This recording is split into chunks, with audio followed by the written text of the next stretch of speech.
Welcome to the Financial Freedom Mastermind Group podcast. Here we're all about breaking free from the 40 to 50-year work grind and accelerating our journey towards financial freedom. Join us every Wednesday at 7 p.m. Eastern as we explore different types of investments that can fast-track your path to financial independence. We serve as a hub for connecting with fellow members during our sessions so you can share successes, ask questions, and keep the momentum going. Hey everyone, my name is Niyi Adewole, host of the Akaba Home Financial Freedom Mastermind Group, and I'm excited to be joining you here in the middle of May, and this year is flying by fast.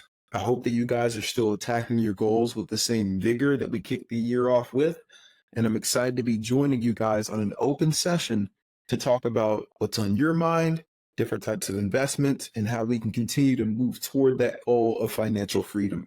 One of the things I wanted to talk about while we're waiting for individuals to join on this open session is how do you keep score and stay on track in this game of life, business, and real estate?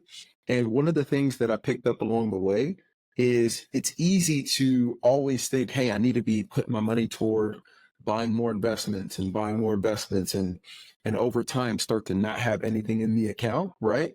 One of the ways that can make even paying off debt be viewed as a win is if you start to calculate what your net worth is on a quarterly basis. And so quarter to quarter, what I do is I have this spreadsheet, and I'm happy to send it to anybody that wants it. But it's an Excel file, and it has 3 tabs. The first tab is a summary tab where you can look at it and quickly see this is what your net worth is. Here goes your assets and liabilities. The second tab is the assets tab where you put in all the assets that you have. And when it comes to properties, it's a good time to check in and see what the value is. And then the third tab is a liabilities tab, and it all calculates together to let you know what your net worth is. And I found this extremely useful, especially in the times where I feel like, man, am I dropping behind because I haven't bought an investment in a while? No, these investments are paying off, and you can see that on that net worth calculator. And so I highly advise that as you start to continue down this journey of investing and really building your wealth, that you start to track your net worth. It's not something you got to look at every day. This is not the stock market, right? But it's something that I'll look at least twice a year. I usually do it once a quarter. I find it kind of fun to see, okay, have property values gone up? Have we paid down this? What does that net worth look like? And I usually at the beginning of each year will set actual net worth goal. And that kind of encompasses everything that we're doing from an investing, debt pay down, and everything in between. But again, this is going to be an open session. Feel free to throw any questions in the chat or to join live. Looking forward to chatting with you guys. What do you got? Any questions from the chat or anything?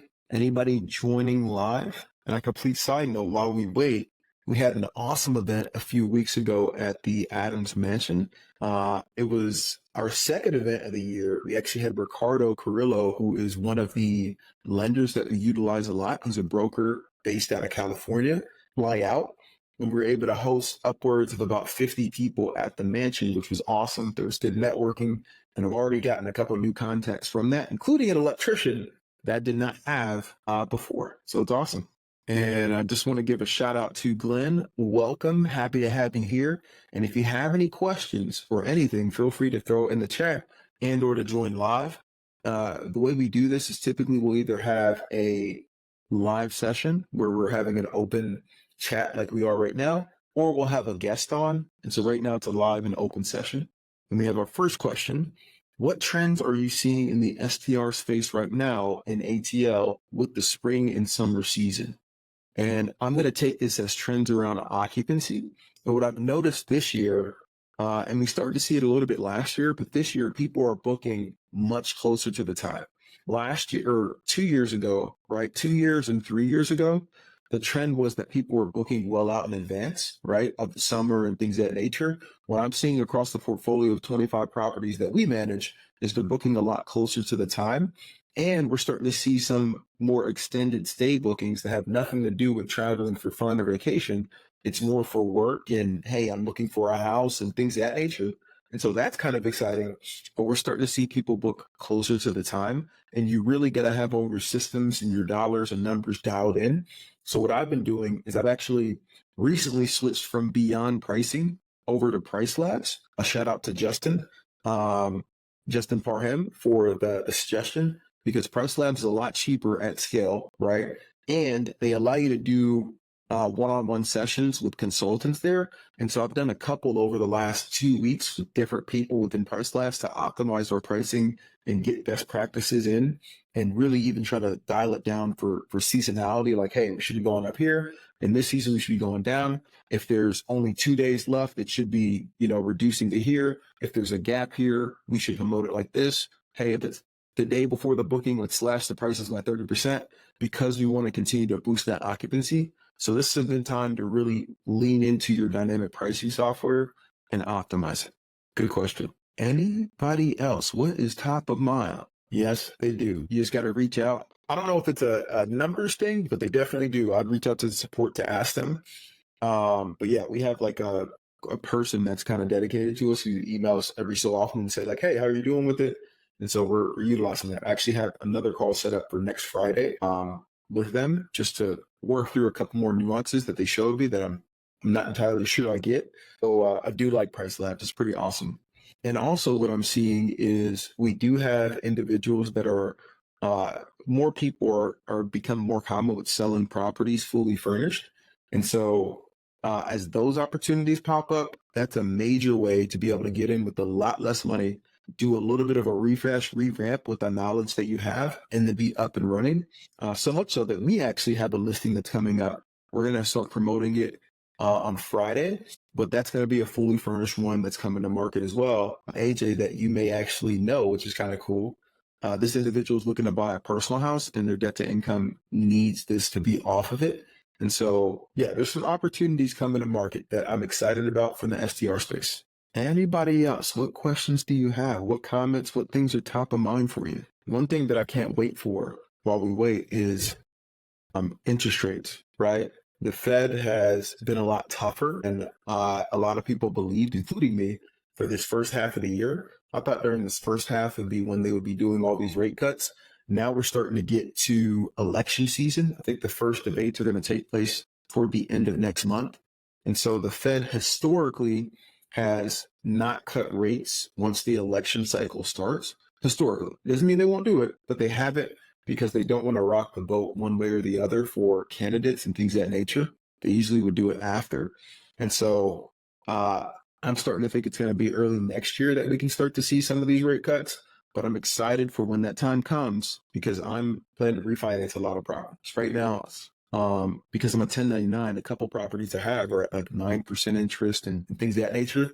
And I got that subject to property that's definitely going to be worth a bit more in the future. And so I'm looking forward to being able to refinance a couple of these properties and kind of get a lower payment. And I still look at this as an awesome opportunity to continue to acquire properties, because a lot of buyers are going to the sideline, right? And so as long as the numbers work for you and you can ride out the wave, you're going to come out on the other side ahead of a lot of people that are potentially getting out right now. Anything else top of mind? Anyone? Okay. A little bit of housekeeping. So I'm actually going to be gone for a bit toward the end of August and into September. My honeymoon, I got married last year. A lot of people in here know that. And we postponed the honeymoon to this year to not hit the bank account with, a 1-2 punch all at once, which was awesome. It was a little bit of sales on my side. So we're going on the honeymoon here toward the end of August and the beginning of September. So there's going to be a lag for a couple of these. But before we head out, planning to have a couple guests come on, even some of the individuals that are on the Akaba home team that we may not have heard from before. Want to bring them on to share their story and kind of get back into the flow of things from that standpoint and kind of go from there. And if you haven't already, if you're not a part of the Facebook group, you may want to go ahead and join that, because now we're going to start to get a little more active in there as far as what events that we have going, different property opportunities that may be coming to market, and also this, right? Making sure that we keep you up to date on what guests are coming and when we're going to be joining live and things of that nature. But for those that are just now joining, this is an open session. And so feel free to throw any questions that you have into the chat and or to join live, and we can kick this thing off. AJ holding it down with the locks, man. I like it. You got him out today. What's going on, brother? How you doing? Super good, man. How are you? I'm solid, man. Yeah. Not too often. I have them out, but I just got from the gym, so I'm a little sweaty, and gotta just air it out a bit. But you know how that goes, just the daily grind. Love just keeping up with my body. I've been doing that my entire life, so got the locks out today. I know too many people, they don't see it too often, but yep, got them out today. Just letting them bang. Come on now. I know you're just showing off because I'm bald out here. All right, guys, I can't roll locks. Okay, go to AJ for that. All right. 13 years. I'm on 13 years, actually. That's awesome. That's incredible. Yeah, I started losing mine toward that middle part of college, and there was a Kobe period. Remember Kobe had the big fro, and there was a period where it was like, hey, if you see the Met, is he going to go and do the LeBron thing out in Germany, or is he going to cut it off, right? I decided to go the Kobe route. But let's get off the hair thing. Kareem, how you doing, man? I'm bringing back bad memories. The first time with the Clippers, Yeah.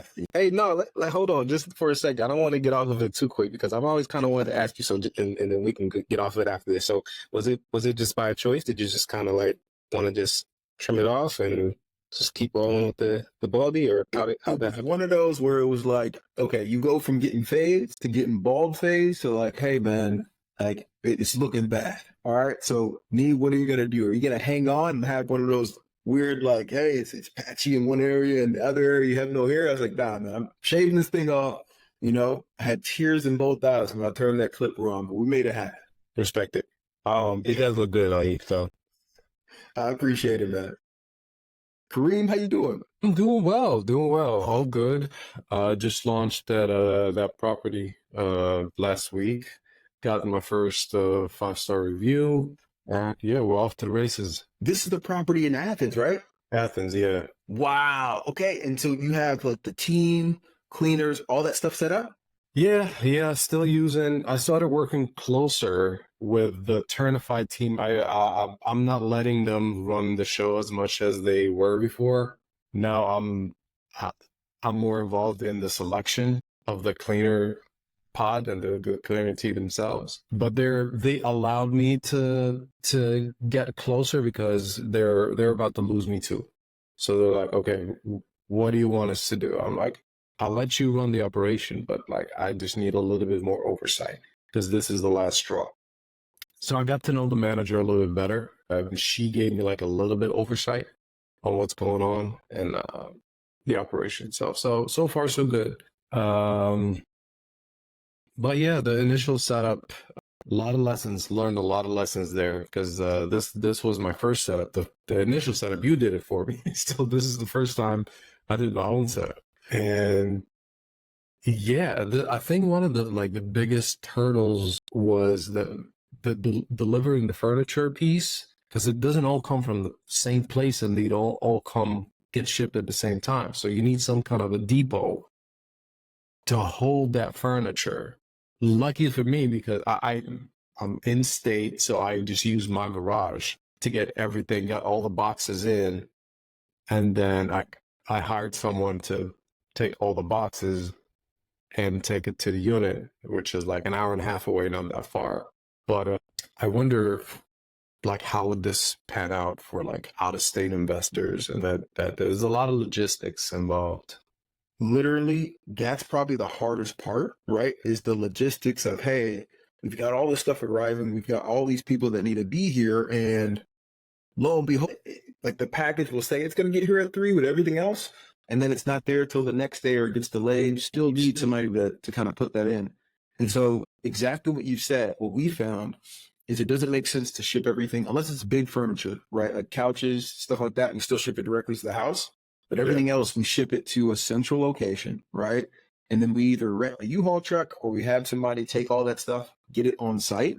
That's one way. Another way, because we do help a lot of out-of-state investors buy short-term rentals and other types of rentals out here. And so they'll even pay like a handyman or a project management fee, right, for somebody to be responsible for getting all those packages inside. And then one other thing that you can do is if you do have that project manager that can do that stuff, just put the smart locks on. If you put the smart locks on, sometimes the delivery people, even the couch people and things of that nature, if they ring like a doorbell, you'll be able to talk to them and say, hey guys, I'm just going to unlock the door. Please put it inside. But you can't depend on that. Some guys, especially like mattress people, they'll just leave it outside if you're not there. Which is that's the first thing I did with I went and did the smart locks, and I did it myself, and it was interesting. Older building, and sometimes the door frame, things like weren't working properly, and I couldn't figure out why the lock wasn't going into the frame. And yeah, all I had to do was just get like a flathead screwdriver and just flatten that hole to make it clear, so that the bolt part like goes in. Probably it took me like 2 days to figure this out. So imagine hour and a half each time. Yeah. I could share the listing with you guys now. Tell me, Please. what you think. Dude, we want to check this out. Now, is this the one that we had done maybe a couple weeks ago as a team and kind of analyzed the numbers on? Yes. Okay, gotcha. I said just stay okay. Listen, we're better Solid. than this. And Kareem already promised that when Georgia is on their street, we can go out there and stay for free. Hey. You just let me know. When was your closing date? This is an arbitrage deal. Got you. Now I remember. Okay. Everything happened last month. Like within the last 25 days, 30 days. I paid the first friends 2 weeks ago. Now, is it on Verbal, Booking.com, or is it just Airbnb right now? For now, I did Airbnb and Virgo. They did. I haven't. I should put it on other platforms ASAP as well. I just didn't get a chance. Yeah, with that, I mean, I think it's like, why not? Me personally, I still have yet to get a Verbal or Booking.com booking. And, I've been doing this for almost a year now. So Yeah. I can just maybe chalk that up to how my settings are for maybe Verbal or Booking.com. But I don't complain too much because, Airbnb does take off the brand. But at the same time, the more exposure. Yeah. But, it definitely doesn't hurt. You know what I'm saying? So I definitely have Yeah, to, honestly, the Booking.com is going to be few and far between. And VRBO is even fewer. But when it does start to hit, it comes out of nowhere and it comes in waves. Like when I look across the board now, we have like this month probably 8 stays that are Booking.com across 25 properties, right? But 8 stays that are Booking.com. And we usually put the premium a bit higher there because we want, you gotta, the type of guests that come may be trying to throw a party or things of that nature. So you got to be careful of that. But one thing that they recently did, and I'm not an expert in this, I go through Desmond, and I'd highly recommend anybody, if you are looking to list on Booking.com, he does a bit of a consultancy, but he'll get everything set up. You literally just send him the pictures, send him the link to your Airbnb, and he'll set it up exactly like the Airbnb. So I literally was on the phone with him earlier today because we just did another unit. So I reach out to Desmond, highly recommend it. But he sets it up, and when you start to get bookings, it actually makes sense because we are charging a premium. Kareem, do you mind if I share my screen and show? Yeah, please do. What's this us? Let's take a look, man. Go here. Can you guys see my screen? Yep. Check this bad boy out, man. Is this a pull-out couch? No, it's a regular one. It's nice.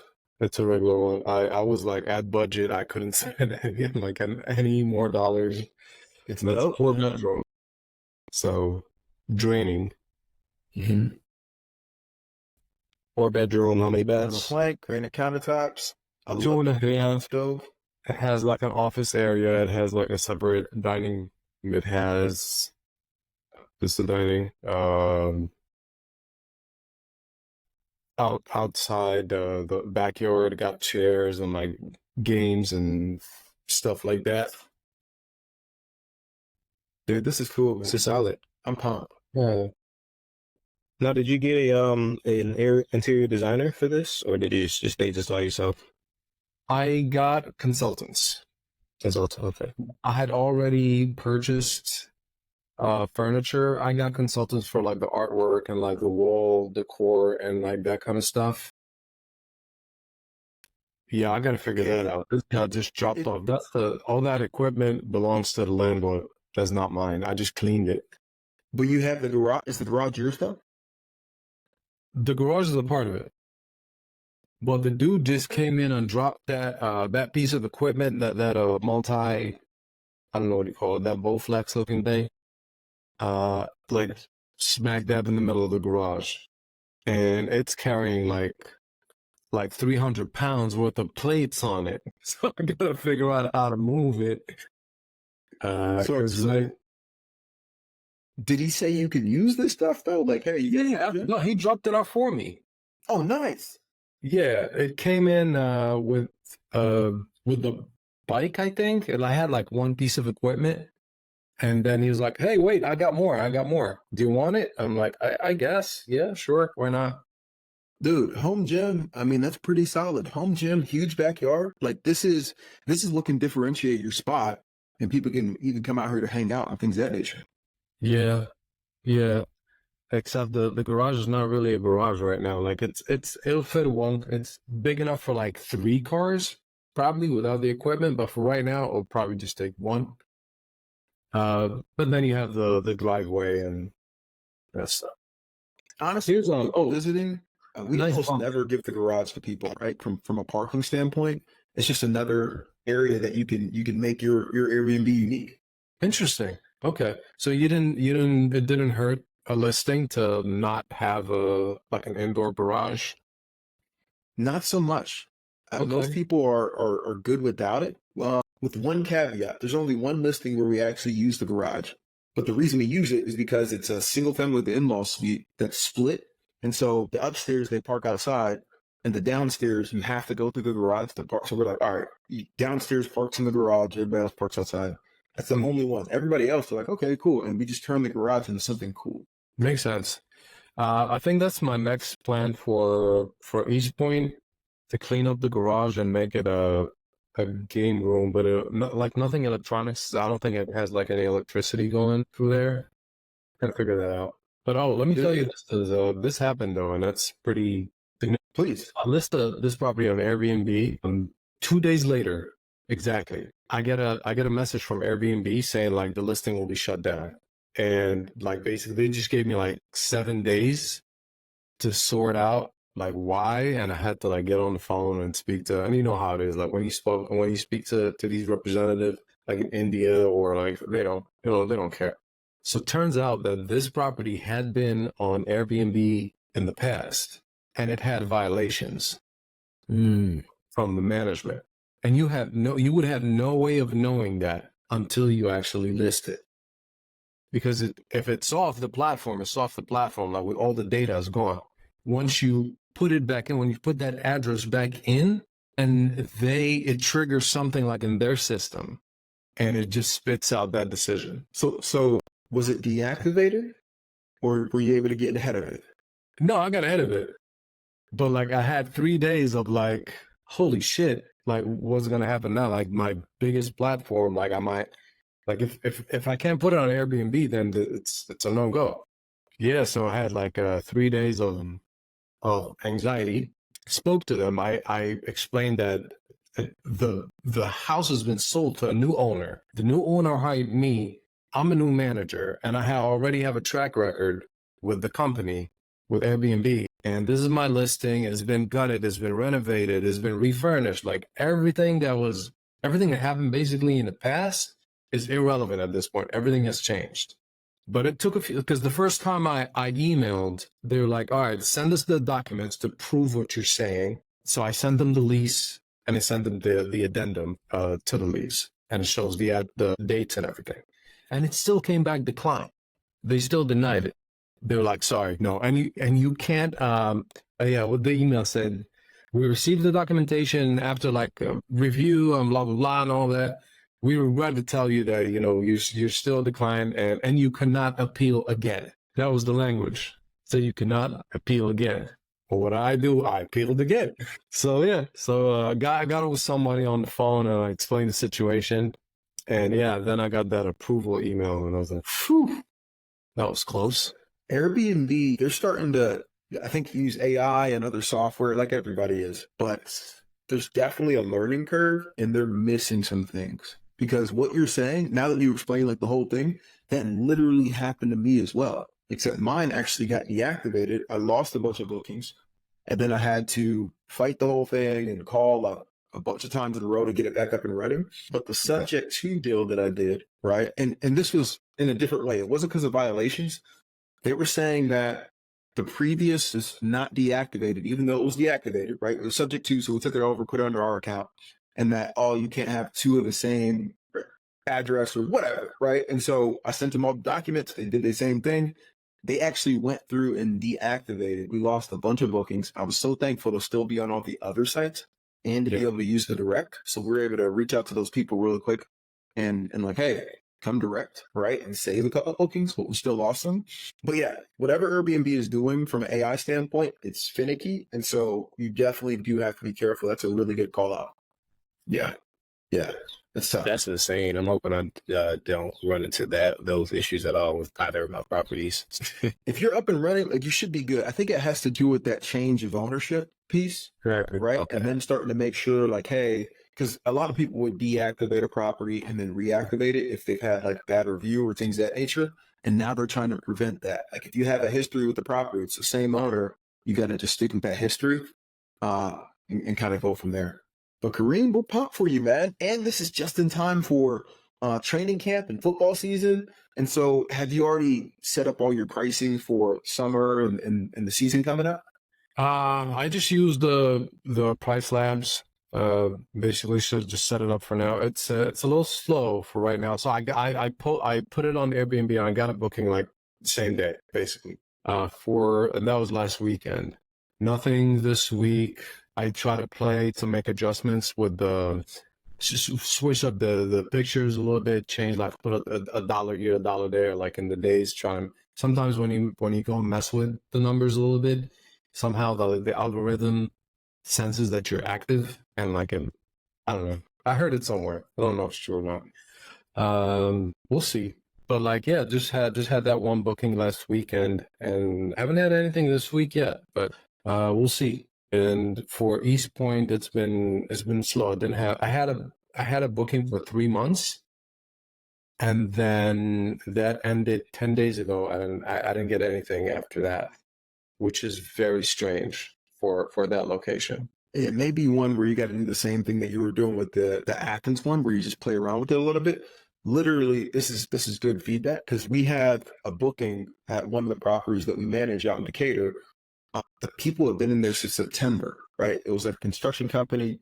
They're paying $4,800 a month to stay there and do like construction. It's been amazing. MRP, but they're not going to be extending because they finished their work and they're getting out in 15 days, right? End of this month on the 31st. And so now we just got the confirmation that they don't need to extend. So we just opened up the calendar. And so now I think we do need to play around with it because we're out of practice. I don't even know if the pricing and all stuff is set right anymore, right? It's been 9 months. So we need to adjust it and kind of play with the titles to get people back in there. And also block off 2 days for deep cleaning because I have no idea where we're going to find them. These guys on the rental platform like Airbnb or is just like direct, maybe midterm rental? Like how did you handle that one? Yeah, so it was through Airbnb. They booked it for like 2 weeks. They really liked it and they extended to a month. Then they're like, hey, we're going to be here for a while. And we tried to move them to direct, but they couldn't figure out how to like get that approved through their system. And they're like, hey, it might be easier to just do Airbnb. And so here goes a cool tip. What we did before we actually accepted the Airbnb, because money did not seem to be an issue, is we just adjusted the pricing by like $8, right? Like took the minimum up just a little bit, right? But over 9 months, that's a heck of a lot, right? 8 times, however many days. And they booked it and it ended up equaling out to about $4,800 a month for a 4-bedroom death, which is not bad at all with no cleaning costs. Man, you guys are lucky. Where are you finding these guests at? Because dude, 9 months on Airbags, that's actually it. It is. It definitely is. We've gotten a couple of those, and then we've had people that reach out on these different platforms, and we'll just shift into direct and things of that nature. But what helps is as you continue to build, just like Kareem's doing, just like you're doing, you want to start to, it's going to cost a little bit to pay for that direct site so that you can start to move people to that and market it. At all the properties that we have marketing there saying, hey, next time book direct, save on fees, right? And we try to get them within our network. And then you start to hit big with some of these insurance companies, things of that nature, because they know they're not calling just for one property.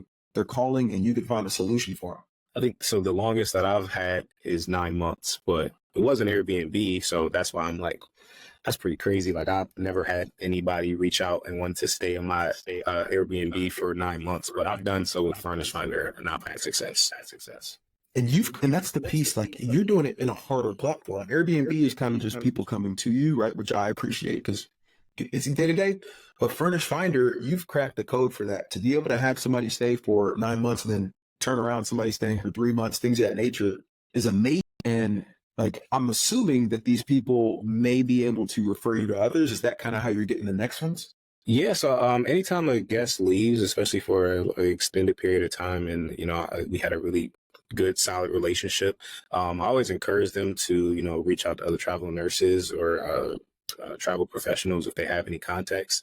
But honestly, that's not how I've kind of continued to roll over those bookings. I think Furnish Finder as a platform right now, especially in particular right now, I'm seeing a lot of inquiries from different travel professionals, especially in the medical field.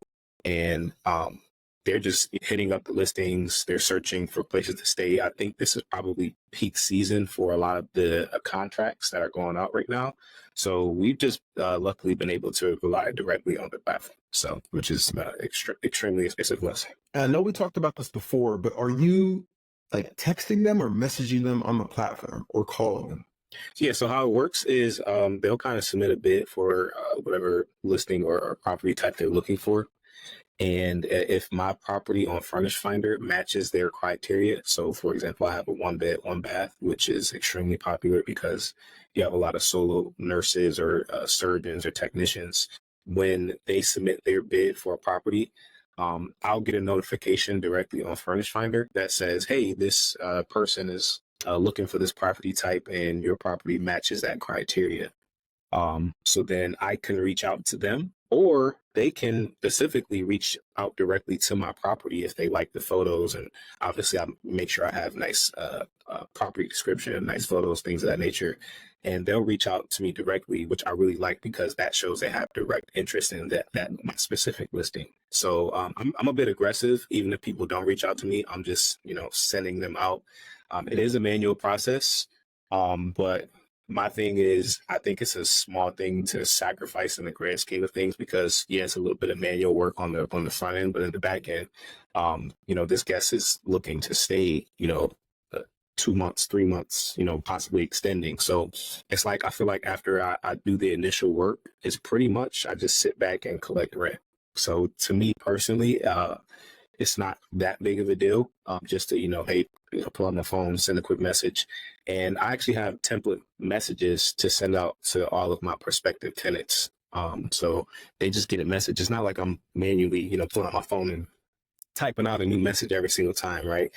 They have templates that you can reuse in Furnish Finder, which is extremely helpful. Man, this is one I definitely want to start leaning into a bit more. We have VAs handling it, but we're not getting the production that we should out of there. I mean, we got a bunch of properties, right? Like we can literally just hop on the phone and just, hey, okay, we got this one. That one doesn't work. We got this one. So yeah, definitely want to lean into it because it does give you some protection. Desmond, how you doing, man? What's up, man? I'm hanging out. How are you? How are y'all? I'm on that. Super good. Super good. I was shout out earlier for the booking.com. I know that looking to get into it. So I think that would be a good contact to have to make that happen. Thank you. Thank you. Echo, Desmond. Sorry. But how was your B&Bs coming, man? I know you've got everything listed now, up and running. Yeah, they're coming well. And at this point, I just want to keep them like that. Like that's my biggest focus. I kind of got nervous a little bit in that things were just going like so well. I'm like, man, like it kind of that can be a scary time, right? When everything's going well, it kind of seems like something has to hit the fan at some point. But yeah, it's going well. Things are set up and maintenance and slowing down, taking a deep breath, especially after the that short-term rental setup can be a lot, right? So I'm really just trying to take a deep breath and like refocus, realign, and make sure I know where I'm going for the next move. Love it. Love it. I don't know if you heard earlier, but Kareem was telling us about his recent setup of the short-term rental. This is the first one he set up, and it was afar. And so any tips that you have on setup, Desmond, especially when it comes to like the packages and making sure all that's coming around the same time? Yeah, it's a good question. I would say first and foremost, having like a shopping list. Can you hear me? Having a shopping list, yeah, is like first and foremost, like number one. Niyi shared his with mine, or I feel like sharing it is super helpful. And just knowing, like, before you even jump in to order anything, what do you need to get, right? And I think understanding that, hey, you can start doing the shopping before you even have the property, just depending on, you know, what it looks like for you to actually get that property. So even before you've done the close and whatnot, and even, you know, you might not have your credit card or whatever ready, you can still be adding those items to a shopping cart, particularly an Amazon shopping cart, and seeing, hey, this item could come tomorrow. This item ain't gonna come for another 3 weeks. I'm probably not gonna get that, right? So that was super helpful for me, because I know I like to, once the close is done, get a 0% APR card and then use that for the furnishing. But even before that, I'm collecting my items. I'm keeping in mind, what am I gonna get, so that ideally when I do close, I want to get to the point where I can click one button. I've got everything I need in this one shopping cart. I click a button. After that, I don't got to go to IKEA. I don't got to go to Target, nowhere. And I think that's what hurts me sometimes during the setup is, oh, we forgot this. We got to go get that. Or, oh, we didn't account for this. Now we got to figure this piece out. So, yeah, planning ahead. We got it. Yeah. For the 0%. I think I got 15 or 18 months. I forgot. I love it. Ooh, solid. And Chase. I didn't know about Citi and Wells Fargo, but I'll definitely check those out. I got a bunch of Amex and Chase. That's typically who I go to. Yeah, when I recently bought my house hack, and it's so crazy. It's coming almost on a year. Time flies. But July, I went ahead and got that. Was offered 0% APR for 15 months for the Wells Fargo, and then turned around and did it again on my wife's profile. So we have I love, you know, just partner investing, right? Having somebody there to help you, you know, you can do different strategies along with your partner if you have one. So that's something that we did, definitely take advantage of that. Come on now. There's nothing like it. And that's a way to just continue to expand quickly. Plus, it helps if you're able to kind of separate the debt to income, because you can buy more properties, right? So for as long as you can, if you can keep that thing separate, do that for as long as you can, and then combine forces to continue growing from there. But guys, like, this is mainly for AJ and Desmond. How are you guys managing maintenance right now for I know we have like less than, like, you can't hire, you don't have we don't have enough units to hire like a full-time maintenance person or something like that. So how are you guys managing it right now with a few? Or did you want to take that one? You got about 30 units, don't you? Nah, that's big man over here, man. I'm trying to get, like, bro. This is not a question for me, because once you guys get that level, I'm figuring it out. Yeah, I would honestly say that's been my biggest challenge, right? Is like finding, like, building out your team, right? And I think it's trial and error. And I found guys that are solid and reliable. And I'll say too, the guys I found that have been the best are the guys I've gotten off of either referrals, or oftentimes now, especially, anytime I see somebody doing work, I'm walking up to him. And I'm basically shooting my shot. And you'd be surprised, literally in the past month, I've met like 2 or 3 like bigger time investors just in the area by literally, I'll see them on their porch. I'm approaching them. They're looking kind of confused at first, you know, come up friendly. Hey, I'm Desmond. By the way, I own a couple of properties. I met a guy named Merle. He does like ground up. He does all types of stuff. You know, he's doing like real investing in Atlanta. Like, it feels, I think when you're starting out, you know, you kind of have this, what's the word? Like fear, phobia, like where you don't necessarily feel like you're, what's that word called? What's that phobia? You guys know what I'm talking about. Imposter syndrome. Yeah. You kind of, I felt weird having my first property, calling myself an investor. And even with the second one, it like, I kind of stutter when I say it coming out of my mouth.